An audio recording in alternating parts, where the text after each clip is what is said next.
नमस्कार, welcome to my channel संदेश।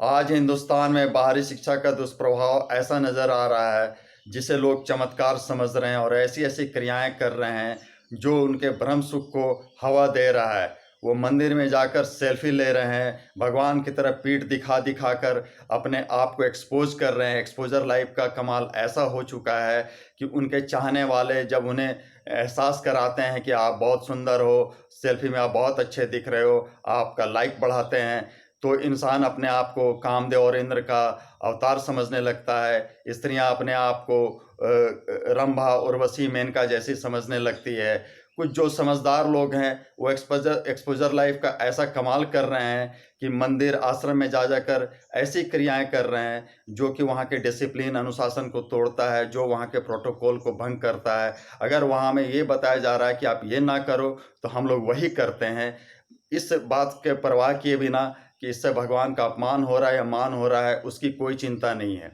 ज़्यादातर लोग आज भगवान, मंदिर, दर्शनीय तीर्थ स्थल को जड़ समझ रहे हैं, चेतन समझ ही नहीं रहे। जड़ समझ रहे हैं तो भगवान भी उन्हें जड़ समझकर ही ट्रीट कर रहा है। जो चेतन समझ रहे हैं उनके लिए भगवान स्वयं चैतन्य हो रहे हैं। मेरे साथ जिंदगी में कुछ ऐसा ही हुआ है। अगर भगवान ने मुझे महाभारत के पात्र संजय की तरह ये दृष्टि दिया, ये समझने का अवसर दिया है कि जो पावर का गेम है वो क्या है, कैसे संचालित होता है। चूंकि दुनिया पावर गेम को समझ नहीं रही, वो उस मामले में ब्लाइंड है। और मुझे ये दृष्टि दिया गया है कि मैं अपने दृष्टिकोण के माध्यम से गेम ऑफ पावर को आप तक समझाऊं कि हम लोग तो ये जाकर मंदिर में कर रहे हैं, मंदिर में हम अपने हिसाब से ये कर रहे हैं, लेकिन उधर से क्या रिप्लाई आ रहा है। क्या भगवान जो है, मंदिर जो है, वो आश्रम जो है वो जड़ है, या वहाँ शक्तियाँ प्रवाहित होती है, और जब शक्तियाँ प्रवाहित होती है तो हमें किस तरीके से रिप्लाई करती है, क्या हमें हमारी गलतियों की सज़ा मिलती है। ज़्यादातर लोग तो आज जो काम करते हैं कल भूल जाते हैं, तो उन्हें कहाँ पता कि शक्तियों का खेल और सिस्टम क्या कैसे काम करता है। चूँकि मुझे मालूम है, मुझे जानकारी है, इसलिए मैं आपको अपनी ज़िंदगी का एक ऐसा हिस्सा, एक ऐसा अनुभव शेयर करने जा रहा हूँ जिसके आधार पर आप समझें और अपनी ज़िंदगी में अगर इस तरह की कुछ गलतियाँ, कुछ दृष्टिकोण में आपका सुधार करने की आवश्यकता हो तो उसको अवश्य करें। बात उन दिनों की है जब मैं कोलकाता रेगुलर आया जाया करता था। कोलकाता में आप देखेंगे कि माँ गंगा के आध्यात्मिक ऊर्जा प्रवाह क्षेत्र के एक किनारे में दक्षिणेश्वर का मंदिर है, तो दूसरे किनारे में बेलूर मठ है। परमहंस रामकृष्ण द्वारा स्थापित इस मठ की सार्थकता इतनी ज़्यादा है कि आज दुनिया भर में इस आश्रम का फैलावा है। दुनिया भर में यहाँ के साधु सन्यासी जा जाकर अपने धर्म का प्रचार प्रसार कर रहे हैं और लोगों को जागृत कर रहे हैं, समाज सेवा कर रहे हैं। हम लोग बेलूर मठ 100 परिवार गए हुए थे।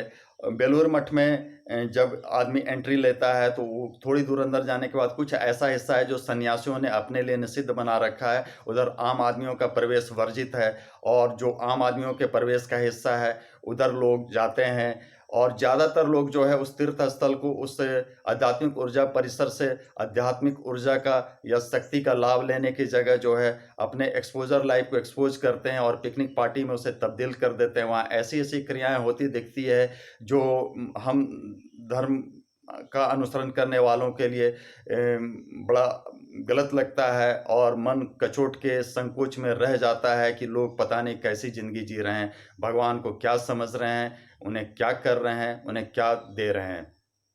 हम लोग भी 100 परिवार उस स्थल पर पहुंच चुके थे। सामने जो है बहुत सुंदर गार्डनिंग किया हुआ था, और वहाँ पर क्या पढ़े लिखे क्या मूर्ख सभी तरह के लोग जो है फोटोग्राफी कर रहे थे। फोटोग्राफी सेशन का एकदम ओपन शूटिंग का क्षेत्र बना हुआ था, जबकि वहाँ स्पष्ट लिखा हुआ था, इंडिकेशन किया हुआ था बोर्ड पर कि फ़ोटो खींचना मना है। लेकिन हम लोग वही काम कर रहे थे जो वहाँ करने के लिए मना किया हुआ था। तो कुछ मेरे परिवार के सदस्य ने भी कुछ ऐसा ही कहा और उसके लिए मुझे भी प्रेरित किया, तो मुझे काफ़ी गुस्सा आया। मैंने उन्हें मना भी किया कि ऐसा नहीं करना है, यह आश्रम की व्यवस्था के विरुद्ध क्रिया हो रही है। यह सन्यासियों का या लोगों की मेहनत का किया हुआ ऐसा बाग बगीचा है जिसे हम लोग को उजाड़ना नहीं, सजाना संवारना चाहिए। और अगर यहाँ आते हैं तीर्थ दर्शन करने तो यहाँ से लाभ लेना है, ना कि यहाँ हमें नुकसान करना है। हमें ऐसा काम नहीं करना है।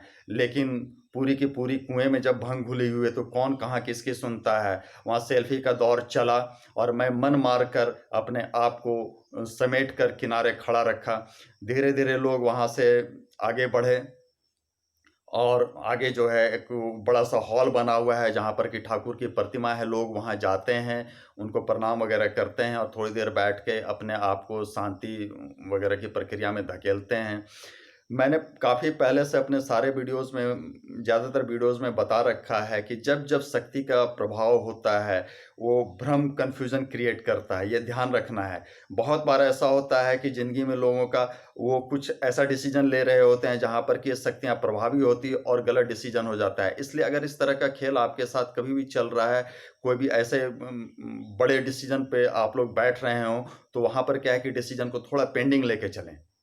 तो उससे क्या है कि शक्तियों का प्रभाव धीरे-धीरे कम होता है और एक समय ऐसा आता है कि जो डिसीजन आज निकलता, वो कुछ समय के बाद अगर उसी विषय पर बात करते हैं तो वो डिसीजन में बदलाव हो जाता है, चेंजिंग हो जाता है और कई बार लोग घर को बिखरने से, अपने आप को बिखरने से या कुछ गलत क्रिया करने से बच जाते हैं, बचा लेते हैं, परिणाम को चेंज कर लेते हैं। या शक्तियों को समझने-समझाने का एक वे मैं बता रहा हूँ, जिससे कि आम आदमी भी अपने आप को नेगेटिव से पॉजिटिव में धकेल सकता है।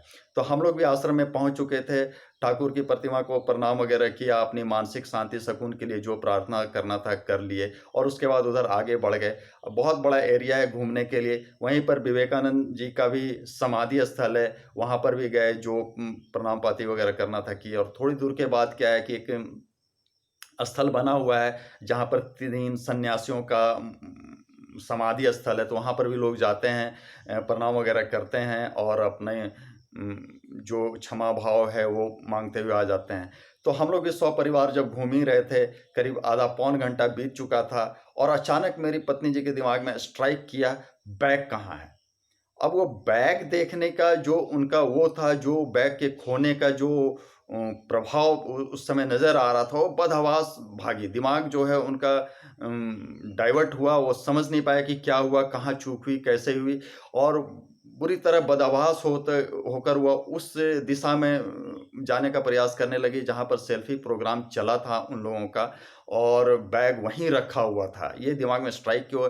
ये शक्तियों का एक ऐसा प्रभाव था जो उतनी देर तक, आधे पौन घंटे तक हम लोगों को भ्रमित करके रखा हुआ था। हम लोग उस विषय से बिल्कुल अनजान थे, दूर थे और जब याद आया तो ये समझ में आया कि एक बहुत बड़ी गलती हो चुकी है। अपने के खोने का डर जो है वो इंसान को तकलीफ देता है, लेकिन दूसरे का खोने का या दूसरे को खराब करने का हम लोग जो है डर भय नहीं पालते हैं। आश्रम हमें यही सिखा रहा था। वो वहाँ से भागी, उनके पीछे-पीछे साथ में परिवार के और सदस्य भी भागते हुए आ रहे थे और मैं भी तेज़ कदमों से आंतरिक मनःस्थिति में अपने आप को सोच में ढकेलता हुआ जा रहा था। क्योंकि इसके पहले मैंने शक्तियों के काफ़ी ज़्यादा खेल को देख रखा था। लेकिन उस क्षण मैं भी कन्फ्यूज़ था, समझ नहीं पा रहा था कि एग्ज़ैक्टली वो खेल क्या चला है। और जब दौड़कर वहाँ पर पहुँचे सारे लोग, तो बैग उसी जगह पर टंगा हुआ था जहाँ पर कि सेल्फ़ी लेने के पहले ये लोग अपनी तैयारी कर रहे थे, चप्पल खोले हुए थे और वहाँ पर और ठीक बैग के पीछे थोड़ी दूर पर वो बोर्ड स्पष्ट हम लोगों को मुँह चिढ़ा रहा था, कृपया फ़ोटो ना खींचें। शायद उसी क्रिया का वो प्रभाव था, स्पष्ट प्रभाव था। शक्तियाँ हम लोगों को सिखा रही थी, चूँकि शक्तियों का कार्य ऐसा है कि जैसे स्कूल में एक अच्छा विद्यार्थी हो तो उस पे शिक्षक की नज़र होती है कि वो कोई गलती ना करे। बिल्कुल इसी तरह चूँकि मैं भी एक अध्यात्म की दुनिया का, साधना की दुनिया का एक विद्यार्थी था और भगवती और आश्रम भी यही चाहता था कि मैं गलती ना करूँ।